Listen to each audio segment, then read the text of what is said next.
Good evening, good morning, good afternoon, whatever time of day you watch us here at Dr. Rob's Spirits and Supernatural. I want to welcome Patrick, our co-host to the show today. Hello, Patrick. How are you? Good. How you doing, Rob? I'm great. I guess our video quality must have improved since you sent me that new camera of yours. Thank you so much for the camera and the improvement to the show and the quality. Yes, definitely. It doesn't look like you're recording with the, so to speak, potato camera. Homemade from like a science class or something. So, what's been happening, Patrick? What's new in your life? Well, I've been busy on multiple different things. Actually, maybe haven't been out in Indiana as much. I've been usually stationed more towards Cincinnati, but I made it out there over the weekend and actually went back to the Vortex. Remember that we've done the previous shows? Yes. I went back there, and how I've told you different odd little stuff that's, happens, because I'm not back there all the time. How we had the white chairs there and everything. Right. More than once I'll go back there, and those are just like tossed off in different directions for some reason. But it's Really? not like, how there's really no wind back there with all the trees, and they were just in two different directions. But the odd thing with this last time was, I'd put an aluminum can marker kind of near the center of the vortex, and we had a wood stake there. Right. Well, I go back there, and there's one of the can markers laying on the ground, but there's this big bite taken out of it. I mean, just bit clean through the can, and the piece was missing. And normally I'd figure an animal would spit that piece out or something. I would have found it laying on the ground. Couldn't find it anywhere. I mean, and Wow. it's probably like the circumference of a human jaw, or maybe right along that lines is what bit through it. Because I've seen, like, if you have things, raccoons might take a bite or two in them every now and then just because it's shiny, but you'll just see some little pinholes and maybe a little indentation. Absolutely. So That's bizarre. I mean, for our viewers that haven't had the opportunity to see that particular episode yet, there's a lot of spiritual places in Indiana, and Patrick, you're lucky enough to have two vortexes on your property where you live. And for people who don't know what vortexes are, it's like an interdimensionary place where energies are flowing from other dimensions and even inner dimensions. So you have like a very unique spot. When I was living up there in Indiana, we went out there and scouted out that location. I told you numerous of times I could see it, pulsating the energy out, and there were so many things that happened over that year, almost a year that I was there. There are just too many to mention on this show for sure. Oh, definitely, and it seems like it does have its active and dormant phases. But I mean, I'll never forget when we had that group of the Jennings County ghost hunters with us, and they had those IR cameras. Right. And that was neat for me because you can naturally see it, but that was the first time I actually got to really see a visual where it was kind of like a swirling tornado on the IR camera.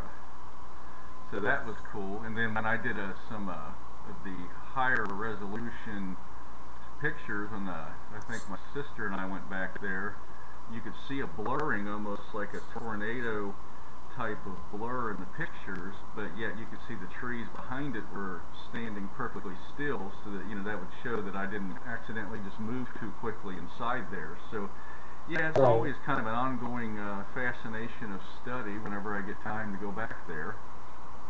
And also in that area, Jennings County, Indiana, there have been a lot of Bigfoot sightings over the years. And we actually did a show with John and Kathy Burton, talking about their experience with Bigfoot a couple miles from where your property is. So they're in the reserve. And so there's a lot of things in Indiana that most people don't even think about. When I think about Indiana, I think about farmland. I think about just out in the middle of freaking nowhere. Oh yeah. Well, I mean, also remember we did find that footprint that time, but of course, that's the problem with a lot of this stuff. It's always some bizarre circumstance. Like, remember, it had been raining a lot that day. I went out and got a picture so the footprint. We were going to try and do a plaster of Paris cast, but by the next day, it was pretty much distorted too much for what even worth doing. So that's the funny part. It seems like a lot of these anomalies seem to cover themselves, because even with that can, I took it down to the, now, I kind of had a bad feeling about the time, but I took it down to Uncle Willie's, tenant that rents from that one trailer, because he's kind of an outdoorsman, but he was sleeping, so I showed the can to his wife, and, wanted to get his take on what it might have been that bit out of that can. Well, by the next day, he, comes up and tells us how, he doesn't know what would do that. But then I wanted to show Uncle Willie the can, and he's like, well, my wife, I accidentally threw it away. And it's just like, yeah, so, yeah, but afterward it was kind of like, yeah, that was stupid of me. I should have known, Should have preserved the evidence, Patrick, chain of evidence. When it comes back, seal it up, sign it, date it. Next time we'll have a DNA test run on the saliva that may be around the bite mark, Well, I put some more cans back there, but it's probably, whatever it is now, it'll probably just be like, I already ate one of those. I don't like it, so. So what do you I was in Casadega, Florida yesterday. I am setting up a new office there. And I've been there, a lot of our viewers may not know, but I used to live there for 10 years with our friend Billy. And, I had a store there, an office there. And now I've decided to go back to our psychic village. Casadega is located between Orlando and Daytona Beach on I-4, and it's about 115 years old now. And it was formed by spiritualists from upper state New York. They came to, George Colby came to Casadega, and because there's an energy vortex there. So my new boyfriend Lewis and I walked out to the new vortex yesterday and stood in it. And he's been texting me all night. He's like, I can't sleep. He said, my energies are so high. I feel like I'm floating in the air. And so I knew he was a spiritual person, but I never really knew how spiritual until today, because he still feels like he's floating.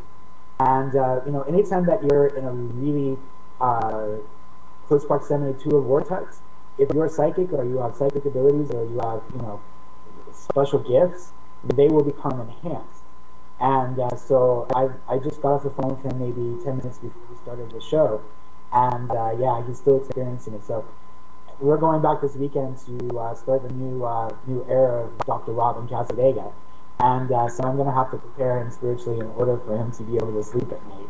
Because I remember that when I first moved there about 12 years ago, almost 15 years ago, I experienced the same thing. So I didn't even think about it.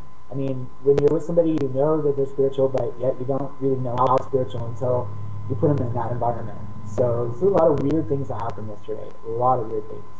I was, setting up my new office, and the lady who's renting me the office space, we were talking, and I told Lewis, I said, just go for a walk in town and come back, in about 10-15 minutes. Let me get a few minutes alone with her.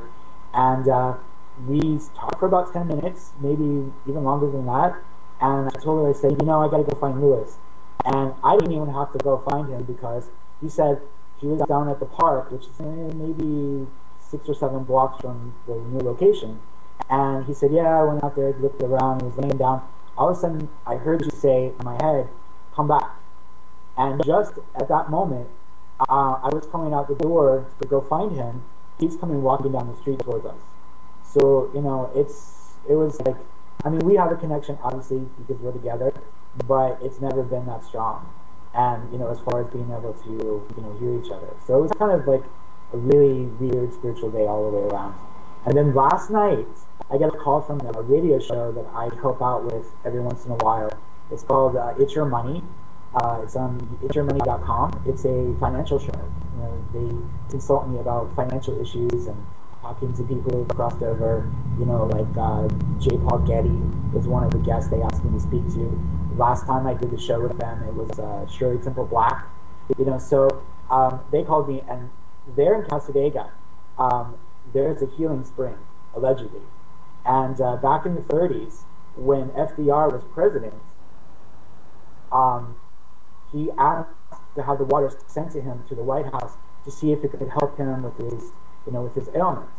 And Lewis and I were sitting right there at the spot where the spring starts. Yesterday, they built this new observatory area with the benches. And we were sitting there, I was telling Lewis this story. So he went home, and about like an hour and a half later, these guys called me out of the blue and just said, "Can you just call and say hey to us?" And I said, "Sure, no problem." And I didn't tell him anything about what had happened that yesterday. And the first thing they asked me was like, "Can we contact FDR?" And I was like, "What?" And I related the same story I told you to them. So, we always pick our guests, from the other side based on what comes up.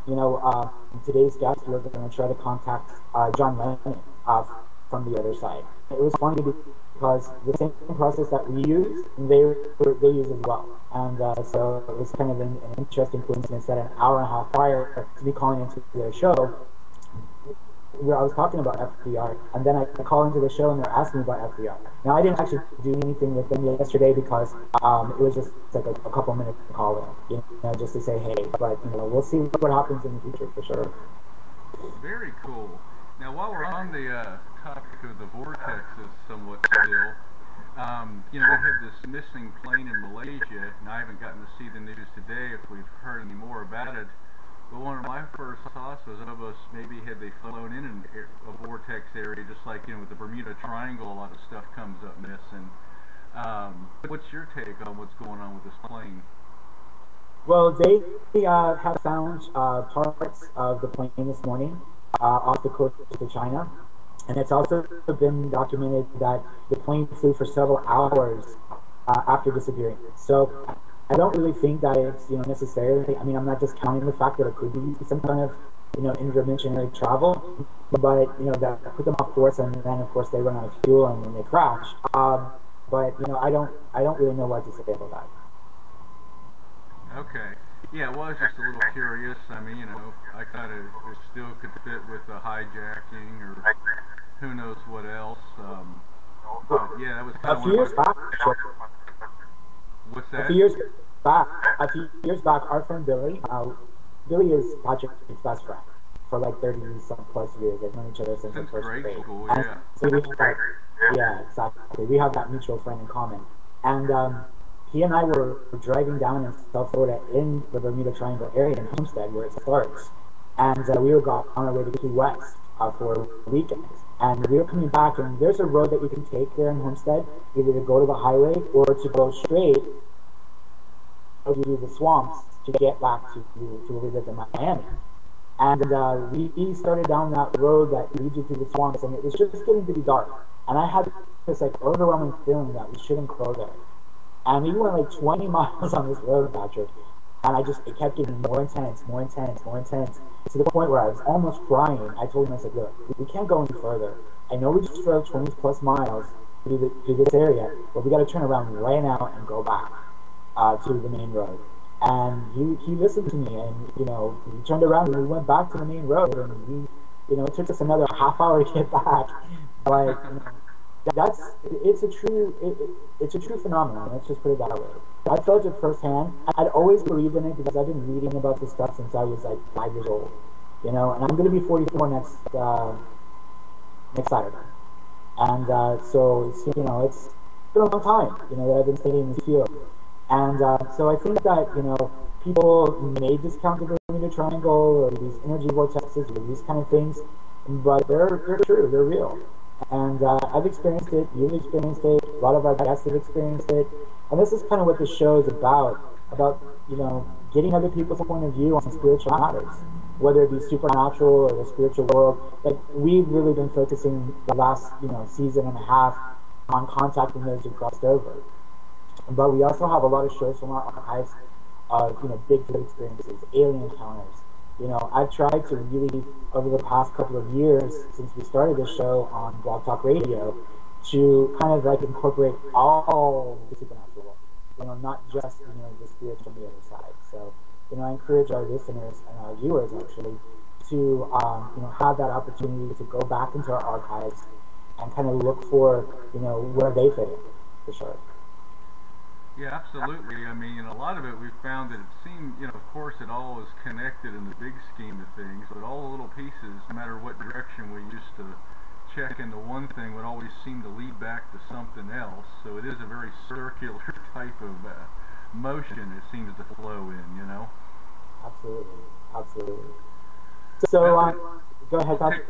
I was going to say, let's take a quick break here because I want to keep the digital segments down a little bit so I don't overwhelm the amount of memory I'm consuming. So Okay. I'm going to take a quick break here and we'll be right back.